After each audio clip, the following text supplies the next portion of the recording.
Hi and welcome back to my channel. இன்னைக்கு லஞ்சுக்கு புளி சாதம், பச்சை பட்டாணி, உருளைக்கிழங்கு ஃப்ரை, தயிர் சாதம். ஸோ எப்பயும் போல் ஃபஸ்ட்டு ரைஸ் வச்சுட்டேன். ஸோ வைக்கும் போது தயிர் சாதத்துக்கு நான் சேர்த்து வைக்காமல் விட்டுட்டேன். ஸோ புளி சாதம் மட்டும் ஃபஸ்ட்டு பண்ணிவிட்டு அப்புறம் மறுபடியும் ஒரு சின்ன குக்கரில் ஒயிட் ரைஸ் வச்சு அது தயிர் சாதத்தை யூஸ் பண்ணுற மாதிரி இருந்துச்சு. ஸோ பொன்னி புளிங்கல் ரைஸ் ஒரு கப்புக்கு 2 கப் தண்ணி, கொஞ்சமாக உப்பு சேர்த்து எப்பயும் போல் ப்ரெஷர் குக் பண்ணிக்கலாம். சம்டைம்ஸ் நிறையா பிளான்ஸ் மைண்டில் அடுத்தடுத்து ஓடிட்டே இருக்கும். ரொம்ப ஃபாஸ்ட்டாக திங்க் பண்ணிகிட்டே இருப்போம். பட் அன்ஃபார்ச்சுனேட்லி ஃபிசிக்கலாக நம்ம அதை வந்து ஃபுல்ஃபில் பண்ண முடியாது. ஸோ அந்த மாதிரி ஒரு டே தான். மைண்டில் நிறையா பிளான்ஸ் அண்ட் ஷெடியூல்ஸ் ஓடிட்டே இருக்குது. பட் ஃபிசிக்கலாக வந்து அந்தளவுக்கு குயிக்காக பண்ண முடியல. ஸோ அடுத்து பட்டாணிக்கு ரெடி பண்ண போகிறேன். சின்ன கடாயில் கொஞ்சம் எண்ணெய், தாளிக்கிறதுக்கு மட்டும் சேர்த்தா போதும். கொஞ்சம் கடுகு, சோம்பு, 2 வரமிளகாய். இது வந்து பொரிக்கடலை. நம்ம யூஸ்வலாக கடலைப்பருப்பு இல்லைன்னா உளுந்த பருப்பு சேர்ப்பாங்க. நான் சும்மா ட்ரை பண்ணி பார்க்குறதுக்காக பொரிக்கடலை கொஞ்சமாக சேர்த்து பார்த்தேன். டேஸ்ட் வைஸ் ரொம்ப பெருசாக டிஃப்ரென்ஸ் தெரியல. இப்போ பச்சை பட்டாணியை சேர்த்துக்கலாம். ஸோ நார்மலாக எப்பயும் பண்ணுற சிம்பிள் பொரியல் தான். பட்டாணி வேகிற அளவுக்கு தண்ணி சேர்த்துட்டு அது பக்கத்தில் இருக்கிற சின்ன பர்னருக்கு ஷிஃப்ட் பண்ணிவிட்டேன். ஸோ அது பொறுமையாக வெந்துட்டுருக்கட்டும். அதுக்குள்ள ரிமைனிங் ஒர்க்ஸ் எல்லாமே 1 by 1 பார்த்துடலாம். ஃபஸ்ட்டு புளி ஊற வைக்கிறதுக்கு தண்ணி ஹீட் பண்ண போகிறேன். ஸோ 1 கப் தண்ணின்றது எனக்கு நார்மல் கிளாஸஸில் 2 டம்ளர் பிடிக்கும்.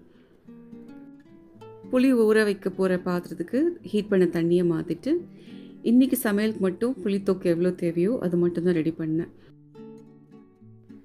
அடுத்து தான் பால் காய்ச்சி பசங்களுக்கு பால் ரெடி பண்ணிட்டு எங்களுக்கு டீ போடுற வரைக்கும் புளி ஊறிட்டு இருந்தால் சரியாக வரும்.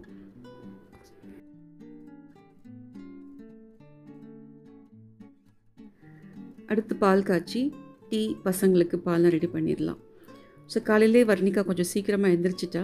எக்ஸாம்ஸ் இருக்குது, ஸோ படிக்கணுன்றதுக்காக. அண்ட் காலையிலே ஒரு ரவுண்ட் காஃபி அண்ட் பால் குடித்தாச்சு. இது வந்து அடுத்து கேஷு இன்னும் இப்போ தான் எந்திரிச்சே வரான். ஸோ அவனுக்கும் அவங்க அப்பாவுக்கும் ரெடி பண்ணிகிட்ருக்கேன். அஃப்கோர்ஸ் நானுமே ஒரு கிளாஸ் டீ சாப்பிடுவேன் இந்த டைமில்.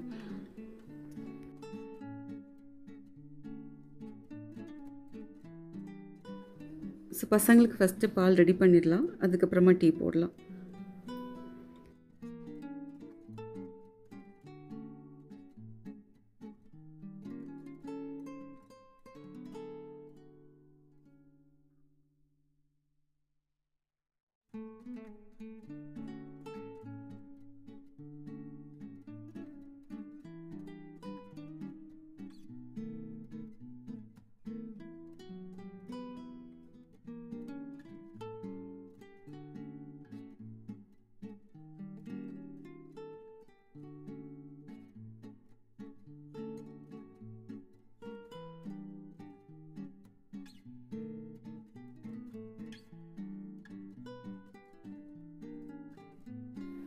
ஸோ புளி காய்ச்சறதுக்கு ஒரு பெரிய அகலமான பாத்திரத்தில் நல்லெண்ணெய் சேர்த்துட்டு அது கூட கொஞ்சம் கடுகு, கருவேப்பிலை, காஞ்ச மிளகாய் ஒரு 4-5 சேர்த்துக்கலாம்.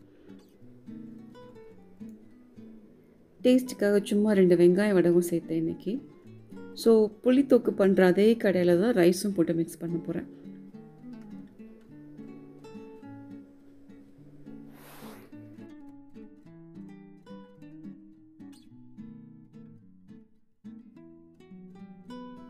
ஸோ வெங்காயம் வடகம் சேர்த்தனால அது சீக்கிரமாக கலர் சேஞ்ச் ஆக ஆரம்பிச்சிடும்ன்றதுனால ஃபஸ்ட்டு லைட்டாக புளி தண்ணி சேர்த்து அந்த ஹீட்டை வந்து கொஞ்சம் ரெடியூஸ் பண்ணியாச்சு.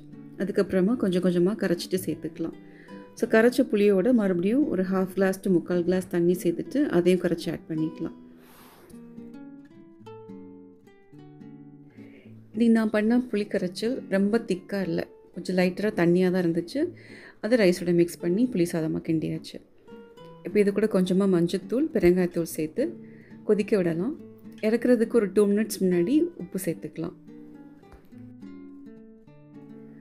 ஸோ இன்னொரு பக்கம் வேக வச்ச பட்டாணி ரெடி ஆயிடுச்சு. தண்ணியெல்லாம் நல்லா கம்ப்ளீட்டாக ட்ரை ஆயிடுச்சு. இப்போது பட்டாணிக்கு எவ்வளோ உப்பு வேணுமோ அதை சேர்த்து மிக்ஸ் பண்ணிக்கலாம். புளி சாதம், லெமன் ரைஸ் இதுக்கெலாம் இந்த பட்டாணி சைட் டிஷ் நல்லாயிருக்கும். இன்னொரு காயாக கொஞ்சம் காரமாக பொட்டேட்டோ ஃப்ரை தான் பண்ண போகிறேன். இப்போ தாளித்த பட்டாணியை ஒரு பாத்திரத்துக்கு மாற்றிக்கலாம். ஸோ இன்னொரு பக்கம் கொதிக்க வச்ச புளியும் ஆல்மோஸ்ட் ரெடி ஆகிடுச்சு. நல்லா கொதித்து ஸ்டவ் ஆஃப் பண்ணுற ஒரு 2 minutes or 1 minute முன்னாடி உப்பு சேர்த்துட்டு நல்லா கொதி வந்ததுக்கப்புறமா ஸ்டவ் ஆஃப் பண்ணிக்கலாம்.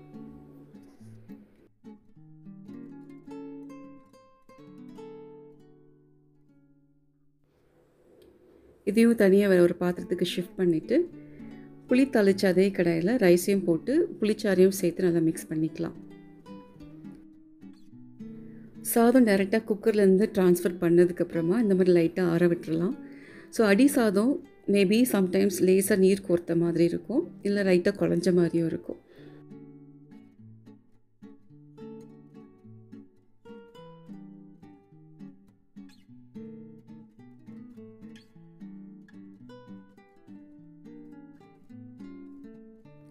இதுக்கு நான் பண்ண குவான்டிட்டி இந்த ஃபுல் ரைஸ்க்குமே சரியாக வந்துச்சு. நான் கூட கொஞ்சம் ரொம்ப ஜாஸ்தியாக புளிக்கும்னு சொல்லி கொஞ்சம் ரிசர்வ் பண்ணி வச்சுருந்தேன். பட் வர்ணிகா சாப்பிட்டு பார்த்துட்டு புளி பத்தலைன்னு சொன்னான். அப்புறம் மறுபடியும் எல்லா புளி தொக்கையும் சேர்த்து மிக்ஸ் பண்ணதுக்கப்புறம் டேஸ்ட் வைஸ் கரெக்டாக இருந்துச்சு.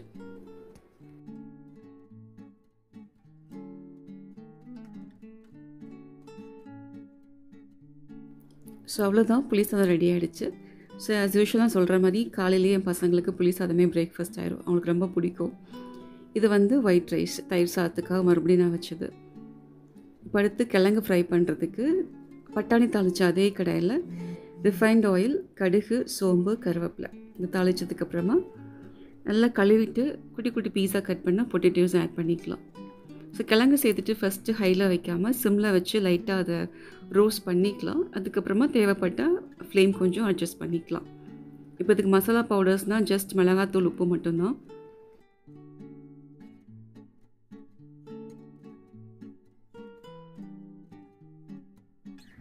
மிளகாத்தூள் உப்பெல்லாம் சேர்த்து லைட்டாக வதக்கிட்டு அப்படியே ஸ்ப்ரெட்டடாகவே வேக வச்சிடலாம். ஸோ இப்போ எண்ணெய் கொஞ்சம் பத்தாத மாதிரி இருந்ததுனால மறுபடியும் கொஞ்சம் ஆயில் ஆட் பண்ணியிருக்கேன். ஸோ ஒரு பக்கம் நல்லா ரோஸ்ட் ஆகி வந்ததுக்கப்புறமா அடுத்த பக்கமாக நம்ம மிக்ஸ் பண்ணி வேக வைக்கலாம்.